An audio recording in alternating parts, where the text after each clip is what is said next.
আসসালামু আলাইকুম। কেমন আছেন সবাই? আশা করি ভালো আছেন। আমি আজ আপনাদের সাথে শেয়ার করব চিংড়ি মাছ দিয়ে চাল কুমড়া ভাজি রেসিপি। তো প্রথমে একটা কড়াইয়ে আমি পরিমাণ মতো সয়াবিন তেল দিয়ে দিব। তারপর দেব পেঁয়াজ কুচি ও কাঁচামরিচ কুচি। এখানে আমি বেশ খানিকটা পেঁয়াজ কুচি নিয়েছি। এবার পেঁয়াজ ও কাঁচামরিচগুলোকে কিছুক্ষণ ভেজে নিব। তারপর এখানে দিব সাদা এলাচ, তেজপাতা। মশলাগুলোকে ভেজে নিব। পেঁয়াজটা যখন একটু নরম হয়ে আসবে তখন আমি এখানে দিয়ে দিব চিংড়ি মাছ। এই চিংড়ি মাছগুলো আগে থেকে আমি পরিষ্কার করে কেটে ধুয়ে নিয়েছি। চিংড়ি মাছ দিয়ে কিছুক্ষণ ভেজে নিব।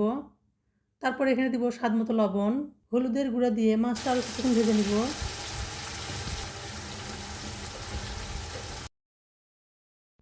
যখন মাছের কালারটা একটু চেঞ্জ হয়ে আসবে আর একটু ভাজা হবে তখন আমি এখানে দিয়ে দিব জিরা বাটা, রসুন বাটা, আদা বাটা।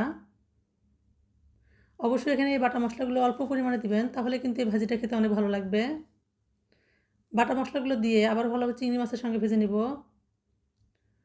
তো মাছটা যখন ভাজা হয়ে যাবে তখন আমি এখানে দিয়ে দেবো চাল কুমড়া। এখানে আমি একটা বড় সাইজের চাল কুমড়া খোসা ছাড়িয়ে গ্রেটারের যে চিকন অংশটা আছে এটা দিয়ে আমি ঝুরি করে নিয়েছি। তারপর এটা আমি ভালোভাবে পরিষ্কার করে ধুয়ে পানি ঝরিয়ে নিয়েছি। এবার এই চাল কুমড়া দিয়ে ভালোভাবে নেড়েচেড়ে ঢেকে দিব। এভাবে আমি 2-3 বার ঢাকা দিয়ে দিয়ে চাল কুমড়াটা সিদ্ধ হওয়া পর্যন্ত রান্না করে নিব। তারপর যখন চাল কুমড়াটা সিদ্ধ হয়ে আসবে তখন আমি ঢাকনাটা খুলে চুলার আঁচটা অল্প আঁচে রেখে এটা একটু সময় নিয়ে লাল লাল করে ভেজে নিব।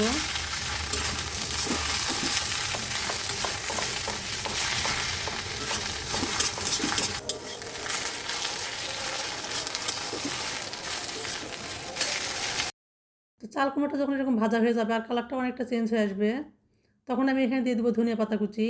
আর অবশ্যই এখানে ধনিয়া পাতাটা দিবেন। ধনিয়া পাতা দিলে কিন্তু এই চাল কুমড়ো ভাজিটা খেতে অনেক মজা হয়। সব শেষে এখানে আমি ভাজা জিরার গুঁড়াটা দিয়ে চুলা থেকে নামিয়ে নিব। এই চাল কুমড়ো ভাজিটা গরম ভাত, রুটি কিংবা পরোটার সঙ্গে খেতে কিন্তু অনেক মজা হয়। আর এই চাল কুমড়োটা একদম ঝুরি করে কেটে নেবেন আর এভাবে লাল লাল করে ভেজে নেবেন, তাহলে কিন্তু এটা গরম ভাতের সাথে খেতে অসম্ভব মজা লাগবে।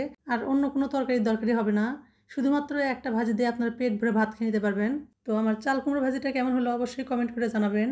ভালো লাগলে লাইক, কমেন্ট, শেয়ার করে পাশে থাকবেন। আল্লাহ হাফেজ।